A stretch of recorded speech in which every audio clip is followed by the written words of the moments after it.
el conflicto entre las dos Coreas, Corea del Norte y Corea del Sur, ya ha derivado en expresiones por parte del primer mandatario de Corea del Norte en una amenaza muy concreta, no solamente una guerra local, sino una guerra universal.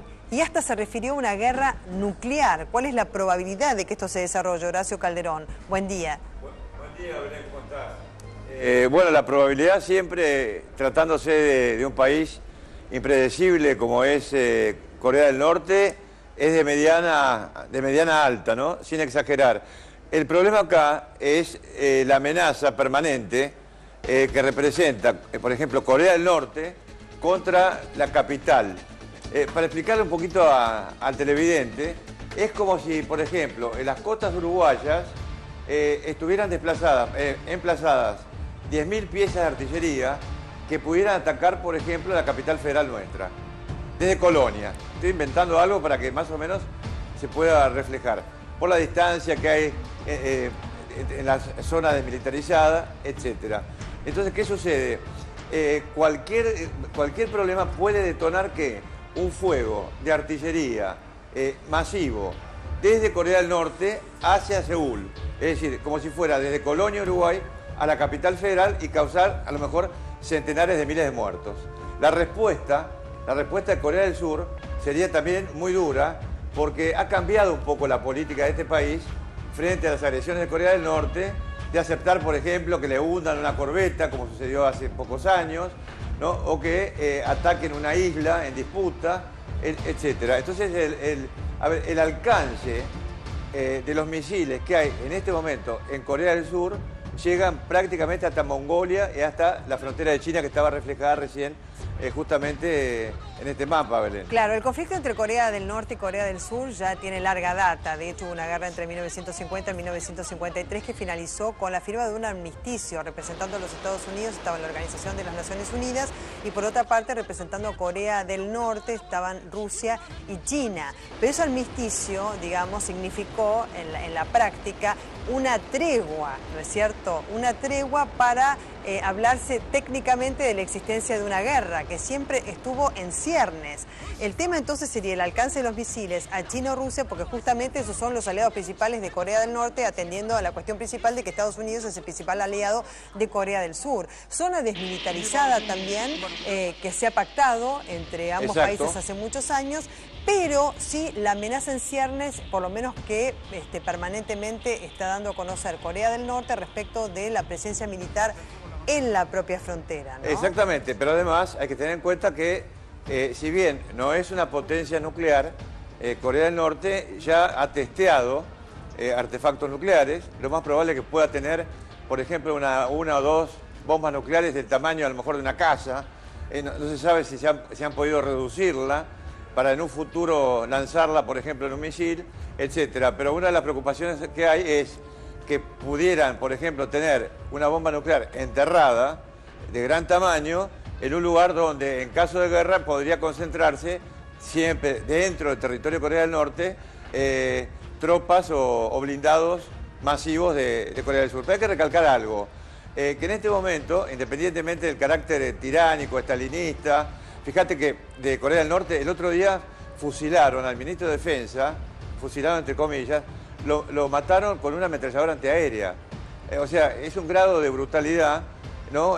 Pocas veces visto, salvo lo que sucede en Medio Oriente con el ISIS. Bueno, hay una amenaza entonces de una guerra que puede no ser local, según Corea del Norte, universal y nuclear, pero ya hubo antecedentes de lanzamiento de misiles en diciembre de 2012 y también en febrero de 2014. En el primer lanzamiento no hubo sanciones, en la segunda sí hubo sanciones que poco le importaron, por otra parte, ¿no? a Corea del Norte.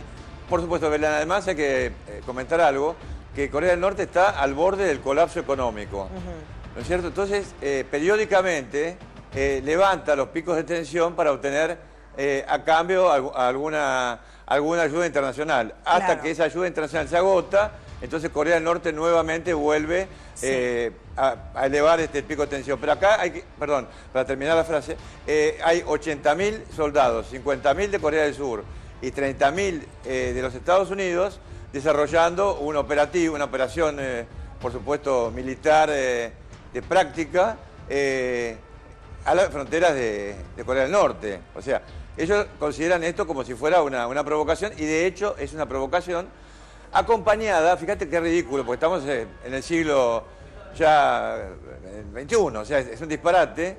Lo comentaba Diego Morá muy bien el otro día, lo mostraban. Tienen placas altoparlantes, imagínate la era de Internet, en las fronteras desde Corea del Sur, y ahí hacen proclamas anti-Corea del Norte, anticomunistas, etc. Claro, o sea, los han combinado a retirar esos altavoces con lo que consideras una guerra psicológica que está estableciendo Corea del Sur respecto a Corea del Norte. Para remontarnos a la historia, para saber cuáles son los intereses que conciernen a los Estados Unidos respecto a Corea del Sur y a Rusia y China, que era la ex Unión de las Repúblicas Socialistas Soviéticas en Corea del Norte, hay que, digamos, proyectarse para atrás en lo que ha sido la Guerra Fría y la división del mundo entre esas dos potencias, superpotencias como Estados Unidos y la Unión de las Repúblicas Socialistas Soviéticas, que ahora presenta un panorama diferente. ¿Cuáles son los intereses actuales de Rusia, China y Estados Unidos en este conflicto? Bueno, Estados Unidos obviamente es expandir su poder de influencia militar global, geopolítica y militar global. O sea, nada de lo que haga Estados Unidos en este momento se puede, desconectar de las ambiciones de los Estados Unidos de competir con otras potencias como China, como Rusia, etcétera, ¿para qué? Para ganar posiciones dentro de lo que es el esquema de poder global. O sea, Estados Unidos no es, acá no es una cuestión de eje del mal o de eje del bien, de inocentes o de culpables. Cada uno es un actor que defiende sus respectivas agendas y sus respectivos intereses. Obviamente acá la mayor preocupación que hay, además de la probable confrontación armada, sea con armas nucleares o no, es el derrumbe del régimen de Corea del Norte, que eso lo teme tanto China como Corea del Sur, con una afluencia masiva de refugiados hacia un país y hacia otro, porque claro, Rusia tiene 12 kilómetros de frontera nada más con Corea del Norte. Además, China, 1.200 y pico de kilómetros. Y Corea del Sur son unos pocos centenares. O sea que hay es decir, un temor a que suceda, por ejemplo, pero vos imaginate una erupción de 1 millón de personas, por ejemplo, en China, o 1 millón de personas en Corea del Sur, sin que eso pueda ser realmente respondido con ayuda humanitaria, etcétera, Sí, ¿no? desde ya, por otra parte, desde Corea del Norte existió la firme pretensión de la unificación de las dos Coreas, pero por supuesto bajo un régimen que es el propio de Corea del Norte, ¿no es cierto? Ahora, Belén, la unificación era ideológica también.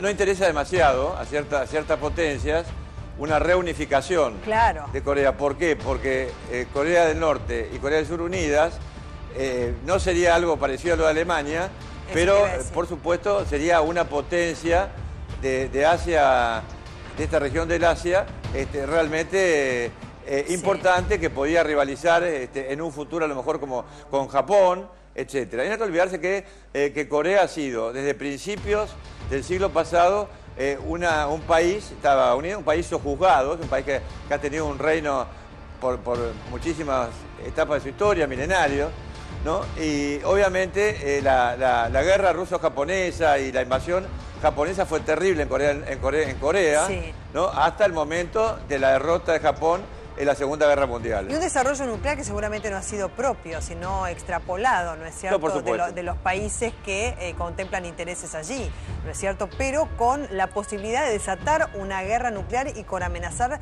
hacia una guerra universal, ¿no es cierto?, en términos específicos que utilizó el primer mandatario de Corea del Norte.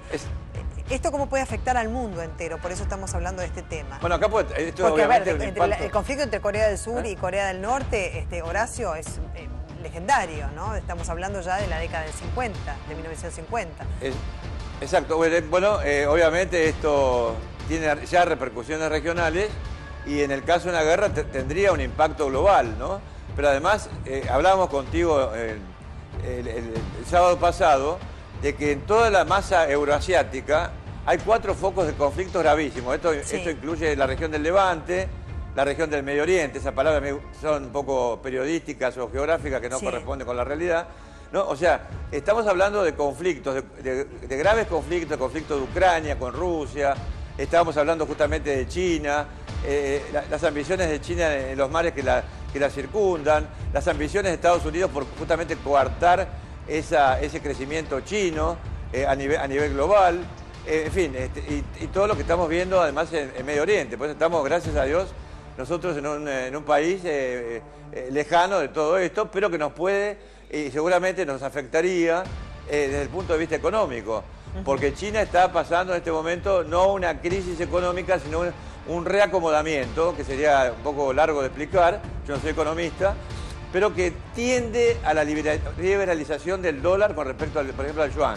Sí. Aunque parezca medio extraño, de un régimen comunista, ellos van a buscar probablemente una flotación para posicionarse mejor en cuanto al dólar. Todo esto, imagínate, si ya es difícil controlar un foco de conflicto solamente, vos imaginate 4 o 5 de la magnitud de la que estamos hablando con Corea del Norte, ¿no? Desde ya, y hay una amenaza concreta por parte de Corea del Norte de avanzar con el ejército popular para ocupar el territorio de Corea del Sur. Dijeron por tierra, por aire, por agua.